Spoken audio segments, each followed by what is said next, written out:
Okay, today I have a couple special guests with me. I have Cody Brill with Animal Control with the Shenandoah County Sheriff's Office. Hey, Cody, how's it going? Good, Sheriff. How are you today? Good. And Laura Phillips. Laura's also an Animal Control Officer here with the Shenandoah County Sheriff's Office.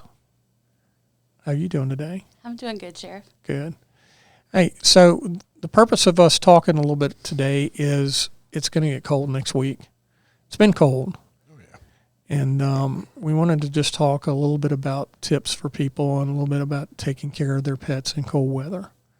So I guess what would be some general things that we might want to bring up? So a lot of times when it's inclement weather, below around 32 degrees, when we get a welfare check on animals, we go out there and look for very specific things. Make sure if they're outside, do they have an appropriate doghouse, for the size, anything like that? Do they have some kind of insulation, hay, straw, something like that, some kind of windbreak in front of the doghouse to make sure that it blocks it from the wind? And if they don't have those things, we ask them to fix it or see if they can just bring the dog inside while the inclement weather is occurring. Right. Laura, I know also, I think some people, like in winter months, for their pets, they might increase their food intake. Yeah, some people do. More so with agricultural animals. They'll supply more hay and things like that to help them keep the warmth in their body. Right.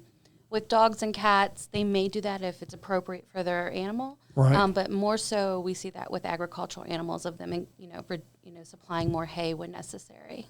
Right. And I guess it's a big thing also, Laura, like keeping them dry. It's one thing to get cold, but it's another thing to get cold and wet. Yeah, especially, with equine, a lot of people will blanket their horses. It's great if they have a barn available or some type of trees for them to get under. And then with, cats and dogs and smaller animals, if they can keep them inside, if we've got bad weather, that's going to be the best solution. Right. But if they're going to be outside, they definitely have to have adequate shelter. Right. And then another thing for animals, if they're going to be outside, is their water, to make sure, if they have a water trough or like that, something, an element, a heat element inside of it to make sure that the water doesn't freeze, or if they're actually able to, periodically break the ice if necessary, even on a pond or something like that, if that's their main drinking source. And then for cats and dogs, you can get heated water bowls. Mm-hmm. But you just want to make sure that, they're not running, extension cords and things like that. Right. That may cause a problem. Right. Another thing we see is sometimes people use space heaters and heat lamps to help keep their animals warm, but they want to make sure that they do that in a safe manner, not to cause a fire. Right. How about how much hay do you get, or straw or whatever, for like a dog house or something? When you try to insulate it. What we're looking for, almost kind of, as long as it is able to protect that animal from the cold weather, Right. If you stack it inside of the doghouse, that way they can keep the heat. It's hard to say the exact amount it would Right. take. Right. We're just looking for enough that the animal can sufficiently keep the body heat inside of that dog housing, anything like that. Right. And when you're talking about, dogs, if you have a husky or Great Pyrenees, a shepherd, they're going to be more, suitable for being out in colder weather than if you have a Chihuahua or a thin-coated dog. Right. Right. So that's going to depend also on how much bedding you would need in that doghouse. Right.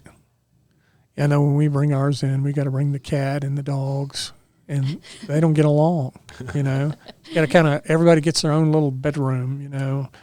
A piece of the house. This one gets this part of the basement, and this one gets this part of another basement. They sound spoiled. Yeah, they're all pretty spoiled. Yeah. But that's what we have to do when we do that. We go through this each winter, and it's a process, to get them in the right place so they're not bothering each other, but you want them out of the elements too. So, yeah. Okay. Again, thank you guys for joining us today, and want to thank everyone for listening. This is Shenandoah County Sheriff Tim Carter, and you can find this and all of our other podcasts on my YouTube channel, which is at Timothy Carter. And go ahead and subscribe so you can get future notifications, show notifications. Thank you.